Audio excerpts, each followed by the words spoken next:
merengue.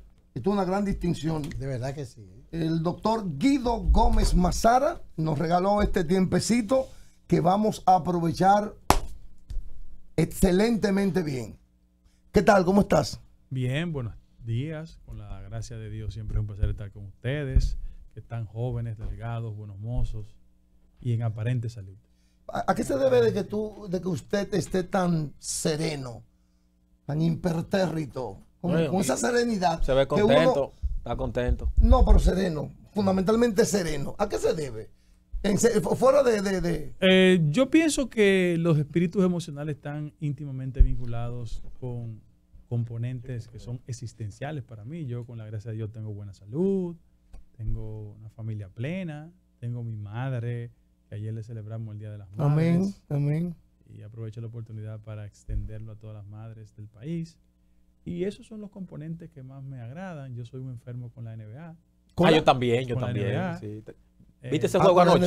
Sí. Ese juego anoche. Exactamente, vi el juego de anoche. Y sobre todas las cosas veo como Boston parece ser el equipo dominante. No me gusta hacer proyecciones, pero creo que la final va a ser Dallas contra Boston. Sí. Y ese tipo de cosas. Yo quería que fuera Minnesota también a la final. O sea, Minnesota. Que es increíble cómo viene. El PRM también te tiene... No. Eso en el plano político. Pero eso es parte de tu... Pero él mencionó con mi mamá, pero para las personas que escuchan, que no todo el mundo tiene que saberlo, ¿cómo se llama su mamá?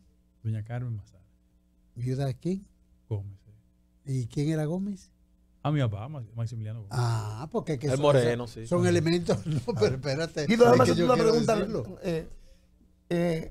Yo tengo una súper preocupación y yo creo que mi vida gira en torno a esa gran preocupación.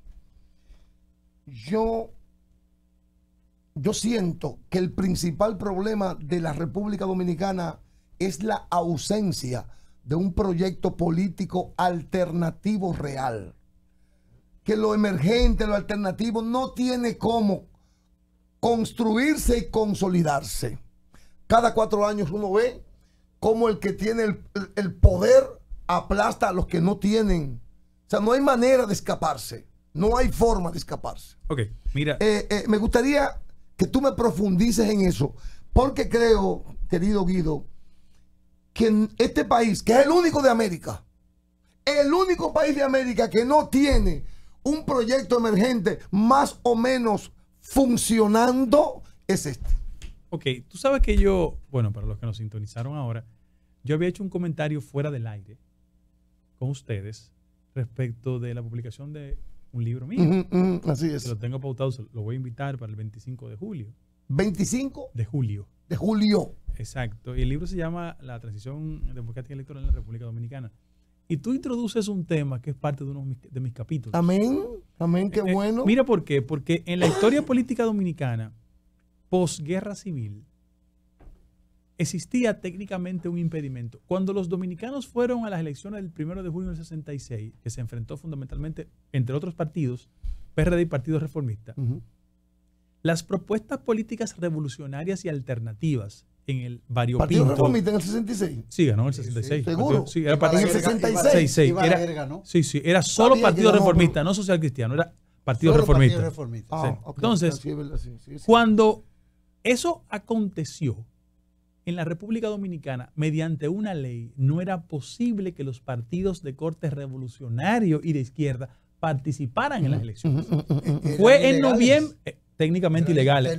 Fue en noviembre del 77, para abonar la participación del PCD, que las propuestas políticas alternativas encontraron un espacio de legalidad en el país. Es decir, cuando los partidos políticos participaron, primero post tiranía, vino el golpe de Estado, después Consejo de Estado, triunvirato, Guerra de Abril, y encontraron el 66.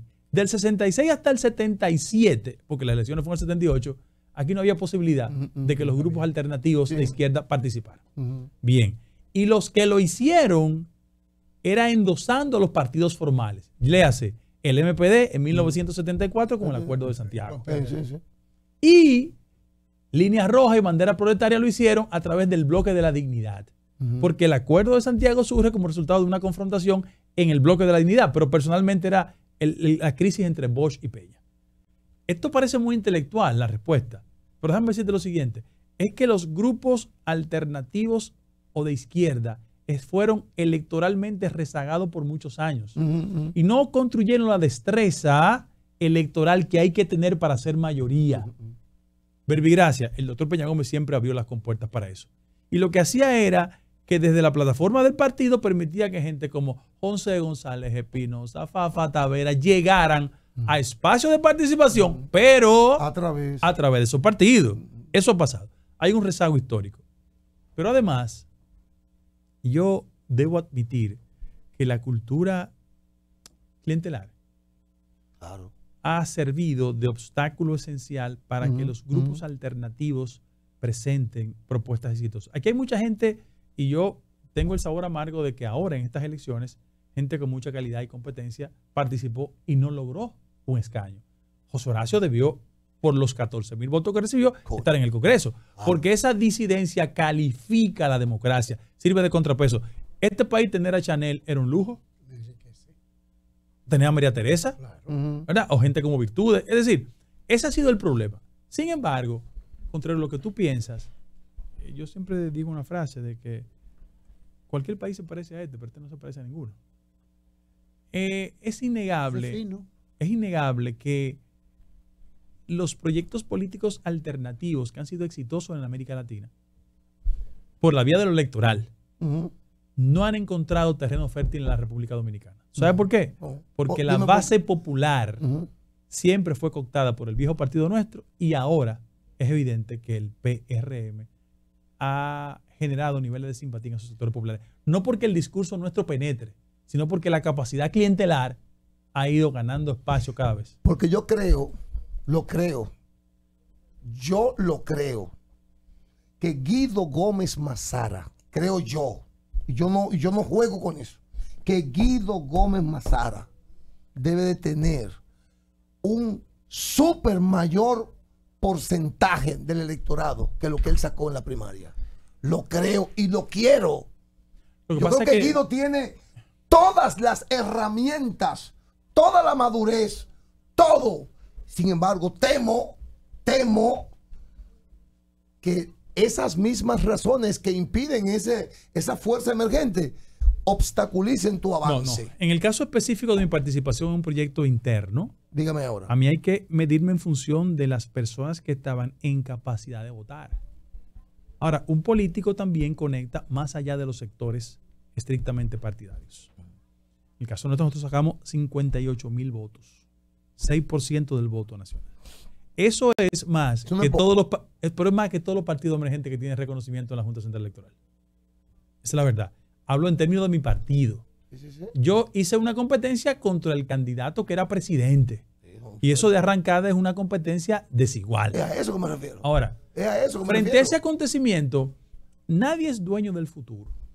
Sin embargo, yo creo efectivamente que hay un nivel de madurez en sectores ciudadanos y aspectos internos de los partidos que van a obligar a que la forma de hacer política tradicional, solo anclada en el esquema clientelar, tiene que transformarse. Cada vez que desde los partidos políticos con un forceps queremos imponer cosas, la población está reaccionando. Y eso es importante.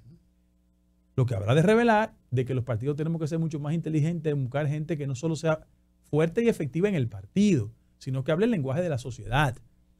¿Por qué 46% de los ciudadanos en capacidad de votar no participaron? No participaron porque sienten, entre otras cosas, que las propuestas políticas no los seducen. Entonces, aquí hay terreno fértil para construir desde los partidos una visión diferenciadora. En el caso de nosotros, por ejemplo, siempre en el viejo partido existió un pensamiento diferenciador.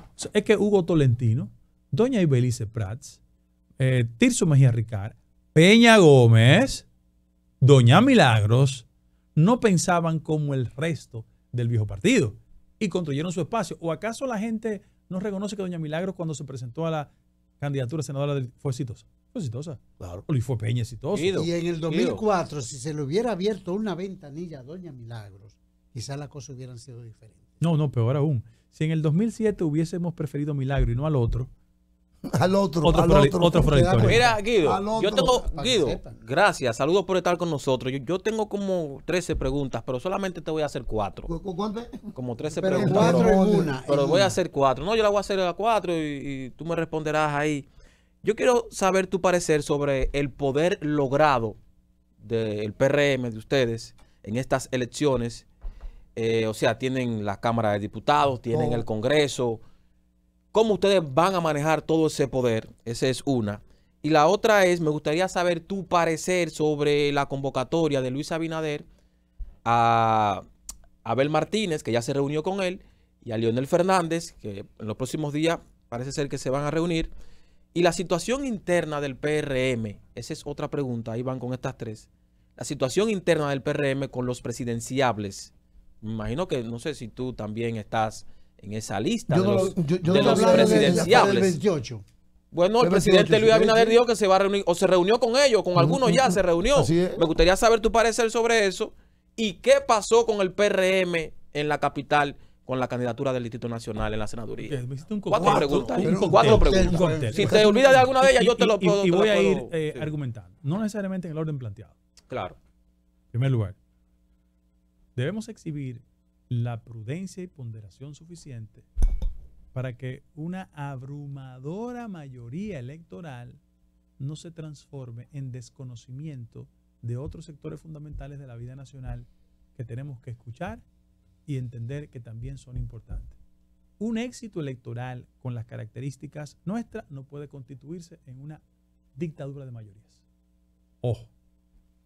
Y frente a eso yo saludo la acción del presidente, que estableció un puente inmediato de visitar a las 2 figuras fundamentales que en el espectro electoral le compitieron. Sin embargo, cada vez... ¿No debió ser a los presidentes del partido? Fue mi comentario de esta mañana.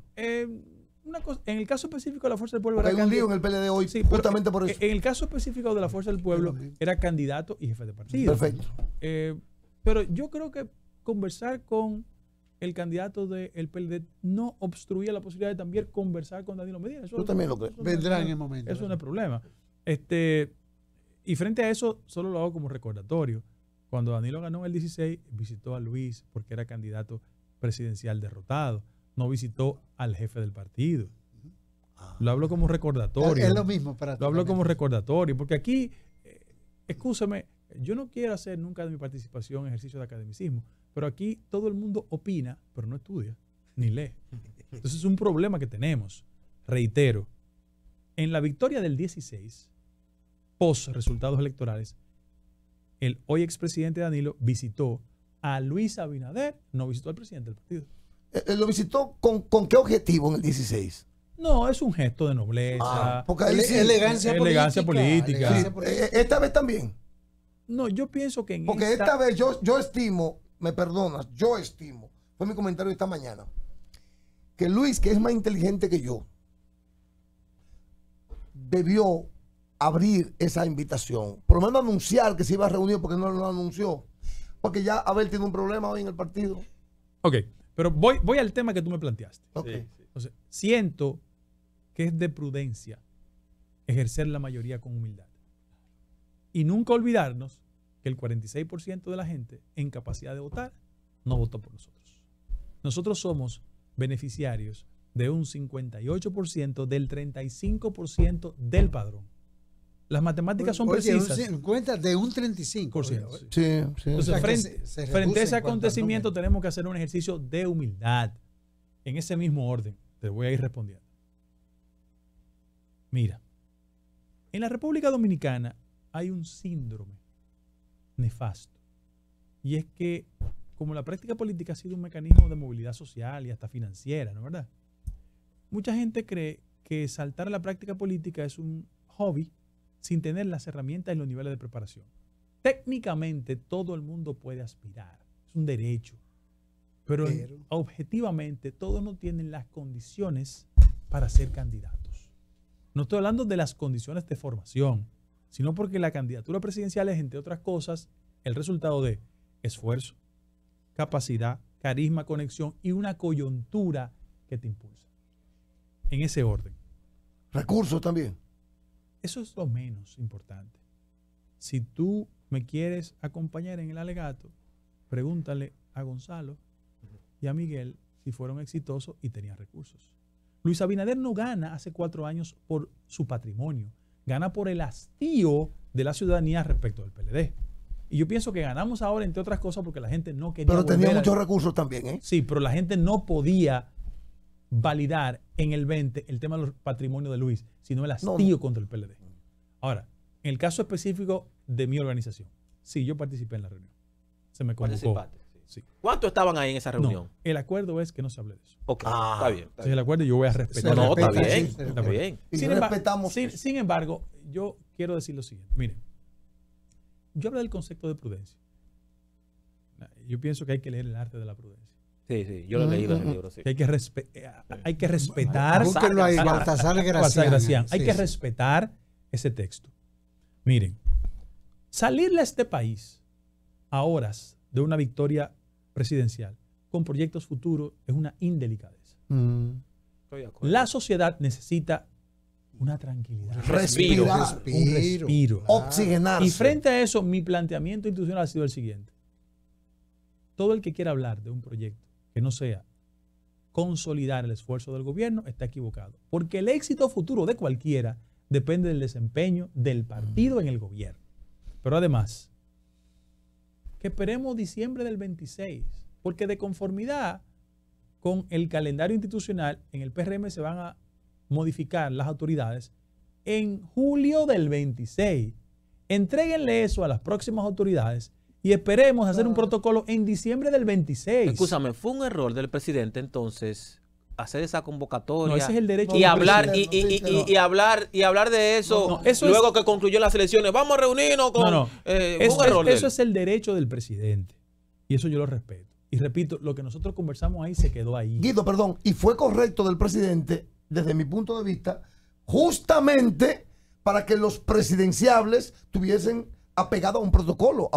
Pero en el caso específico mío, a mí que nadie me hable, me asocie ni me vincule a otra cosa que no sea establecer cuáles son las prioridades para el gobierno y para el partido. La prioridad ahora es el tema de reforma fiscal, reforma constitucional y modificación del estatuto electoral en la República Dominicana. Porque son piezas que una mayoría que se ha generado producto del voto popular, no tenemos excusa para no impulsar esos cambios y reformas.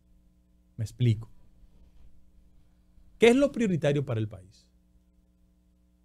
Mi intuición me dice que el primer escalón de la reforma va a ser el constitucional, que el segundo va a ser el de orden fiscal y el tercero en el régimen electoral. ¿Por qué el constitucional? Porque es innegable que tradicionalmente las mayorías se han utilizado como traje a la medida de quien gobierna. Y lo que ha dicho el presidente es, yo no tengo otra cosa que no sea irme en el 28. Ahora, otro político importante del país dijo, hay que ponerle candado a la Constitución. Y hay aspectos de la Constitución que tienen que ponerle candado. Te doy uno. Yo estoy a favor de que se modifiquen aspectos constitucionales que establezcan que cada vez que se modifique el estatuto termine en una consulta popular que valide lo que ha cambiado el Congreso. ¿Por qué? Porque a veces los congresistas sienten que el voto le da licencias para hacer y deshacer. Y la gran crítica que hay en la ciudadanía es que, ustedes se hacen trajecito a la medida. Vamos a esperar que las modificaciones enunciadas en el Congreso terminen con el voto del ciudadano para que le diga, sí, estamos de acuerdo o no estamos de acuerdo. Eso es un candado. Y no sería previo, perdóname la interrupción, no que a mí me digan, ya aprobamos tal cosa, ustedes lo apoyan, o no sería, tenemos tal propuesta, consultar para ver si en un plebiscito se apoya. No, es que la validación de un cambio tiene que ser el resultado de que sea refrendado en la consulta. Dice Rosario Espinal que lo mejor sería no tocar eso. Bueno, ese es el criterio de Rosario. Sí, claro, perfecto, porque hay algunos constitucionalistas que dicen que la Constitución tiene sus candados en sí misma. Pero hay aspectos de la Constitución que tenemos que hablar. O sea, no es verdad que la independencia del Ministerio Público tiene su candado. No es verdad. No es verdad. Y que con todo el respeto de Rosario, que es una gran amiga mía, claro. Cuando tú hablas de la independencia del Ministerio Público con un procurador designado por el Poder Ejecutivo, nosotros tenemos la tranquilidad de que Miriam es una mujer independiente, ella. Pero la estructura del Ministerio Público no es totalmente independiente, comenzando por el aspecto financiero. Entonces, los que argumentan de que la Constitución tiene su candado, bueno, ahí hay un componente. En ese mismo orden. Pero Guido, Pero es que lo del Ministerio Público, necesariamente el origen, tú lo sabes mejor que yo, porque tú eres abogado. El origen del Ministerio Público es el brazo persecutor del Estado en contra, lo estoy generalizando, en contra de la delincuencia. Entonces, siempre va a depender del Ejecutivo. Sí. ¿Cómo va a ser independiente cuando es el poder administrativo del Estado que dice, oriento esta fuerza para que me persigan tal situación? No, lo que ilegal. Hay que discutir es que el mecanismo de elección concurran otros actores del Estado donde la designación no sea exclusiva, es factor del Poder Ejecutivo. Eso sí. Pero no va a poder desligarse nunca. Posible. Por ejemplo, el tema de la reforma fiscal. Yo quiero que ustedes me inviten, y lo estoy haciendo de manera pública, en 2 semanas, cuando yo regrese, para que discutamos el tema de la reforma fiscal. Miren, pásenme ese lapicero. Esto es matemática elemental, matemática pura. El gasto gubernamental es 19% del Producto Interno Bruto, del PIB. Los ingresos son equivalentes al 15% del PIB. Entonces, en el histórico de este país, no hablo de este gobierno, en el histórico, en los últimos 20 años, hay un déficit de 4%. Eso equivale más o menos al monto del presupuesto del sector educativo. ¿Verdad? Nosotros necesitamos 215 mil millones de pesos para equilibrar el déficit. ¿Por qué ha existido un déficit histórico en la República Dominicana? Porque una irresponsabilidad de la clase política que, entre otras cosas, para preservar el equilibrio macroeconómico, controlen el tipo de cambio, incurrimos en, en política de endeudamiento. La relación de la deuda respecto al PIB es 59% en este país. Entonces, aquí nadie discute la posibilidad de tener recursos. Lo que tenemos que discutir es la calidad del gasto. Totalmente. Entonces, ¿y hasta qué punto? El Centro Bono, Miguel Seara Acton lo presentó N cantidad de veces. Exactamente. La calidad del gasto. Entonces, vamos a sentarnos a discutir lo siguiente. ¿Es posible tener desarrollo en un país como el nuestro cuando la inversión en infraestructura fue 2.5% del PIB? No. Claro. Poco. ¿Cuál es el argumento? Que venimos de una crisis post-pandémica, un gran trauma internacional por la confrontación entre Ucrania y Rusia, y eso ha impactado la economía dominicana. El Banco Central, y Héctor Valdés es un buen relacionista público de la situación económica, sí, ha dicho lo siguiente: bueno, la proyección es crecer 5% y la inflación va a estar en 3.5%. En la medida que la economía dominicana tenga mayor crecimiento y menos inflación, vamos bien. Ahora tenemos que recuperarnos de un ritmo de crecimiento de 2 dígitos. De 2 dígitos. Frente a eso, ¿qué vamos a hacer? ¿Hacia dónde orientamos la reforma? Porque eso es un tema que, y yo pienso que ustedes tienen que ayudarnos, no como gobierno, ni como partido, como país, a que el ciudadano entienda, el que sube un carro público, el que ve en el metro, el que va a dar clases en la universidad, a los sectores empresariales. ¿Cuál es el argumento de los sectores? Con razón. Fíjate que yo tengo un discurso definido respecto al tema de lo social y de los equilibrios. Pero ¿cuál es la preocupación de los sectores empresariales? Con razón. Que cada vez que hay una reforma, hay 4 ámbitos donde le cargan los rones. Ya comenzaron. Las telecomunicaciones, la banca y la industria. O sea, hay una escasa creatividad en el legislador de que cada vez que hay que buscar recursos es para ahí que apuntamos. Eso es un problema. Y algo que me preocupa, entre paréntesis, perdóname, el poco esfuerzo que ha hecho el Estado por desmontar ese 58% de economía informal. 58. No, en este país hay 800.000 ciudadanos que incurren en el mercado de la informalidad. Una economía no avanza cuando tiene tanta gente produciendo empleo de baja calidad y de bajo salario. ¿No sería organizar mejor esos informales que realmente son emprendedores? Sí, claro. No sé, organizar esa fuerza poderosa. Pero un esfuerzo de conjunto. Ah, claro, claro. Porque ahí, así como estoy defendiendo a los sectores que siempre cargan, también quiero decirle algo y no se molesten. Este es un país donde la evasión fiscal alcanza el 60%. Ajá. Y solo en materia del ITEVI hay 45% de evasión. O sea, el impuesto más efectivo es el ITEVI, pero hay 45% de la gente que no paga. ¿Y cuál es el argumento histórico de los evasores? Entonces yo voy a pagar y Juan Pedro Luis no. Ese es un tema cultural. Es verdad. En Nueva York un tipo que vende piña en downtown. Vende piña. Vendiendo piña. Pero Michael, paga impuestos. No, yo te voy a poner otro ejemplo, que es muy duro. En sociedades con mayor nivel de desarrollo nuestro, el que no paga impuestos termina en la cárcel. Así mismo. Se llame Shakira o como se llame. Óyete, Óyete. No, pero ¿Qué ejemplo, tú hablas de Shakira. Es un ejemplo. ¿Tú sabes por qué 20 Capone millones de terminó euros. sus días sin? Por evasión fiscal. O sea, Al Capone. Claro que sí. No fue de que por los tráficos, la ley seca. El PSOE cuando El tío llegó Sanfo que lo metió preso. el PSOE cuando llegó al poder y que eran de izquierda, cogieron a Lola Flores A y la Lola metieron Flores. presa. Así mismo es. A Tú- doña y Lola. la un Pantoja, símbolo. y la Isabel Pantoja también. Un símbolo. Pero acá hay el Entonces, esposo. Entonces, fácil. la política impositiva está bien decirle a la gente. Ahora, ¿dónde tenemos que discutir calidad del gasto? Yo estoy a favor. ¿Quién de nosotros aquí no se siente incómodo con el tema del tránsito? No, todos. Sí, todos. Entonces, yo estoy a favor de que lo que se recaude vaya para eficientizar Sí. las opciones y las alternativas en obras de infraestructura para el tema del tránsito, que es un caos. Guido, hace como 4 años, 5 años, a este programa nos llamó una dominicana desde Montevideo, en Uruguay. Y le preguntamos, ella tiene un salón en Montevideo. Y le preguntamos cómo era su vida allá. Y ella dijo, bueno, lo primero que para poder montar un salón aquí necesitamos la autorización del fisco. Porque aquí paga impuestos hasta el que vende China en la calle. Eso es así. En Uruguay. Yo estoy de acuerdo con Uno eso. de los países que más impuestos paga en América Latina, Uruguay. Mira la estabilidad de ese Ahora, país. ¿cuál es el trabajo de nosotros como actores políticos? Construir un relato sincero para también decirle a la clase media y a los sectores populares, miren, esta reforma no va a desdibujar su poder adquisitivo. Ustedes no van a dejar de Es ser que clase aquí media. la reforma siempre es para ponerle impuestos al de clase media. Depende. Siempre ha sido así Depende. esas Depende. reformas. Mira, aquí no hay que inventar ningún otro impuesto. Aquí hay que hacerlo mucho más eficiente. Eso Te es voy a así. decir por qué. Aquí si tú expandes la base. La base. Y puede Y- reducir ese monto. Claro, pero Pero yo te- venga acá. pero vean, vamos a comenzar por el tema del ITEVI. ¿Cuántas empresas, entidades y comercios no son agentes de retención y no transfieren? Vamos hablando la verdad, ¿eh? Pero vamos a supervisar a esos agentes. Sencillo. Pero tú sabes Porque cuál es el problema. Oye, se quedan con el dinero y no lo pasan. ¿Sabes cuál es el problema? Que tú le das un tablazo, la autoridad impositiva le da un tablazo a alguien y ahí vienen las complicidades tradicionales. Fulano es mi amigo. Nosotros los políticos irresponsables. Sí. Entonces ese es un problema estructural. Se quedó una pregunta que le hice y Es fue... que tú fuiste demasiado abarcador. Bueno, pero entonces... No, pero yo no Dale, tengo dale, el dale. presidente... yo no tengo tema prohibido. No, claro que no. El presidente Luis Abinader falló con elegir a Guillermo Moreno en el Distrito Nacional. Ok.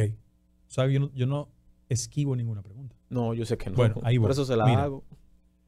La decisión de Guillermo Moreno tiene que ver con dos factores esenciales, dos cálculos políticos. Una tradición ¿Usted partidaria. participó? No, una tradición partidaria, hablo de la vieja organización, donde el esquema de atraer a sectores fue la lógica. Peña Gómez estatuyó esa categoría desde el Acuerdo de Santiago. Después trajo a Fernando Álvarez Bogar, González Espinosa, y eso se ha quedado como parte de la cultura nuestra. Frente a ese acontecimiento, debo recordarte que en el pasado proceso del 20, personas como Max Buy, Fidel Santana, fueron parte del acuerdo, ¿eh? Sí. Fueron parte del acuerdo.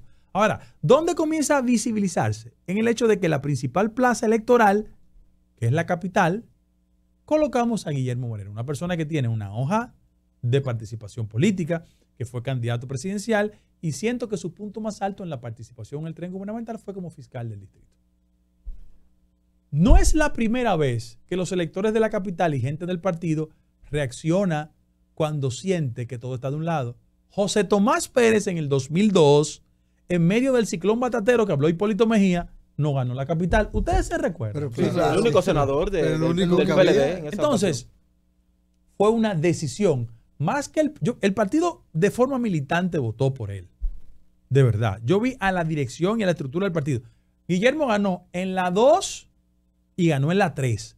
Donde perdió fue en la 1. ¿Por qué? La Pienso 1. yo. La 1. ¿Por qué? Y perdió significativamente ahí la 1.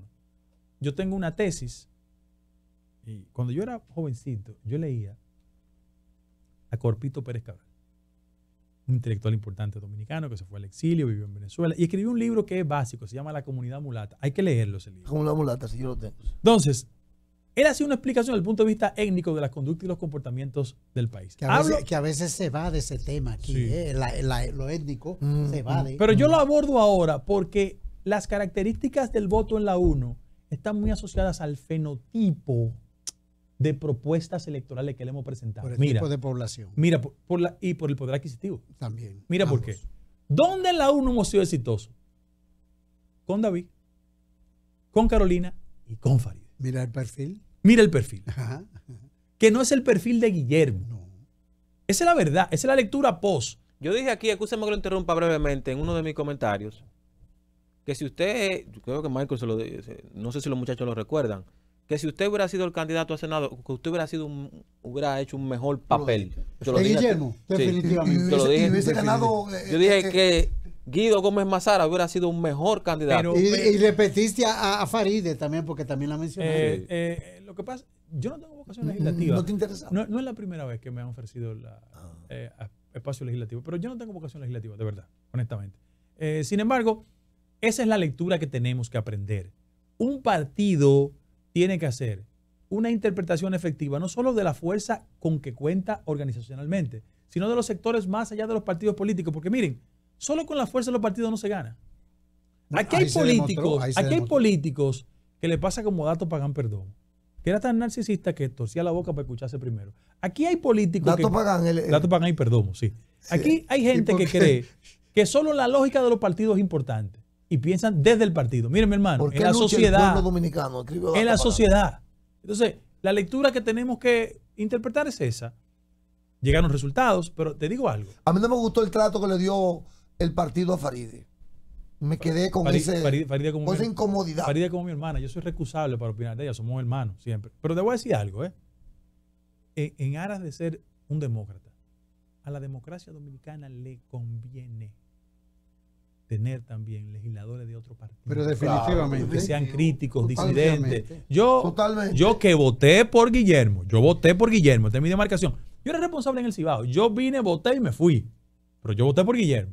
Ahora, pasado el proceso, qué bueno que en la Romana el Esfuerzo del Pueblo tenga un legislador. Qué bueno que en la capital la Fuerza del Pueblo tenga su legislador. Y qué bueno. Un legislador, Sí, sí. un legislador. Pero también hay que recordar que. Fran Rodríguez era muy bueno, pero. Sí, pero también hay que La recordar Romana. que sí, excelente. Excelente, como Excelente. persona. Y como, buen orador. como legislador. Una persona que tiene muchísimas condiciones. Pero también los sanjuaneros decidieron quién era su senador. Y decidieron. Es verdad. Esa es la democracia. Totalmente de acuerdo. Pero yo quiero leer un mensaje. Yo sé que el tiempo se está terminando. La elegancia de la campaña de Omar Fernández enamoró a la UNO. Óyeme bien, la elegancia, la figura de ese muchacho, que yo le decía al Bebo, yo no voté por él, pues porque tengo que negarlo, pero me encanta la actitud de ese muchacho. Y tiene un futuro político por delante fenomenal. Óyeme bien.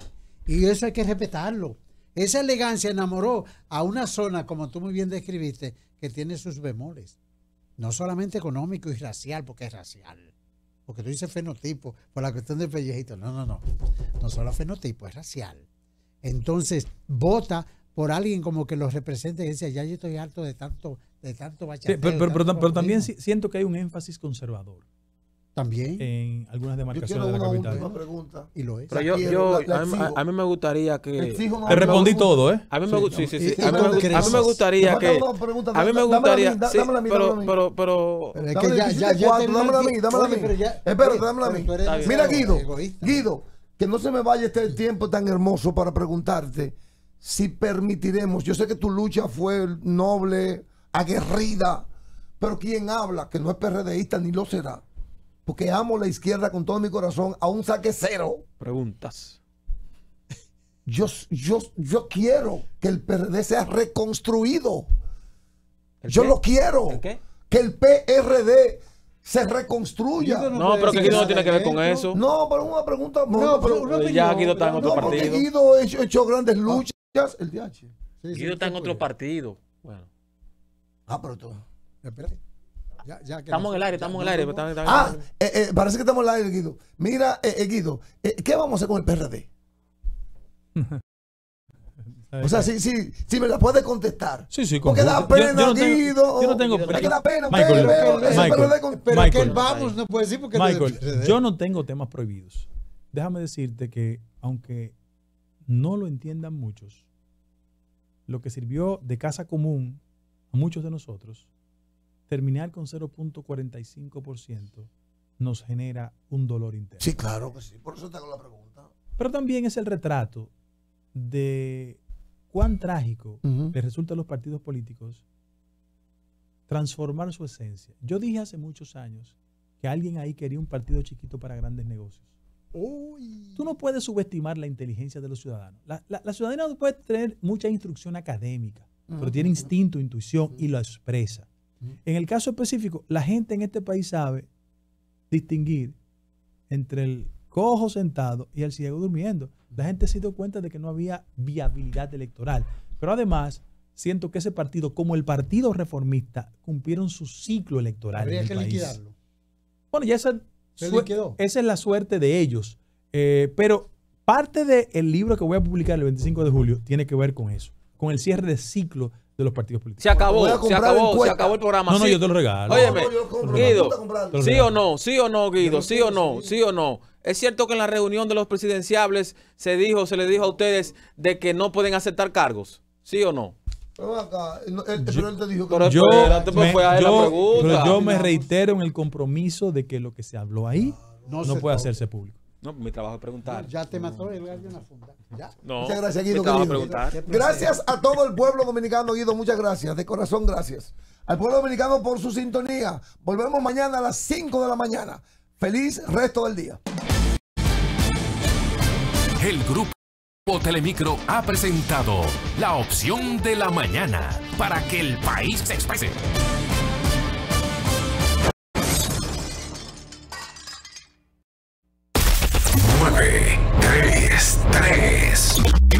Independencia, una estación del Grupo Telemicro es tuya.